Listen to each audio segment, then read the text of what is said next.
తెలంగాణ రాష్ట్రంలో అర్హులైన ప్రతి ఒక్కరికి రేషన్ కార్డు అందిస్తామని మంత్రి ఉత్తమ్ కుమార్ రెడ్డి స్పష్టం చేశారు.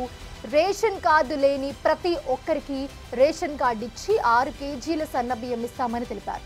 రేషన్ కార్డు జారీ అనేది నిరంతర ప్రక్రియ అని తెలిపారు.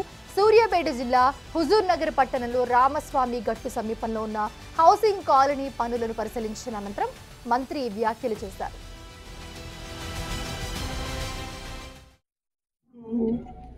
ఈ కొత్త రేషన్ కార్డులు కానీ పాత రేషన్ కార్డులలో కొత్త సభ్యులు చేసుకోవడంలో 40 లక్షల మందికి లబ్ధి పొందే విధంగా ముందుకు పోతున్నాము.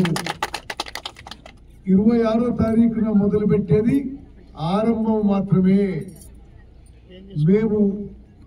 మీరు ప్రజాపాలనలో మీరు అప్లికేషన్ ఇచ్చిన, మీరు ప్రజావాణిలో అప్లికేషన్ ఇచ్చిన, మీరు గతంలో ఈ సేవలో అప్లికేషన్ ఇచ్చిన, సోషియో ఎకనామిక్ సర్వేలో మీ పేరు ఇచ్చిన, మేము అది స్క్రూటినైజ్ చేసి పరిశీలన చేసి అర్హులైన వాళ్ళందరికీ కూడా రేషన్ కార్డు ఇవ్వబోతున్నాము. ఈ ప్రక్రియ ఈ కార్యక్రమం తెలంగాణ రాష్ట్రంలో అర్హత ఉన్న చివరి వ్యక్తి కూడా రేషన్ కార్డు చేరే వరకు ఈ ప్రక్రియ ఎక్సర్సైజ్ కొనసాగుతుంది.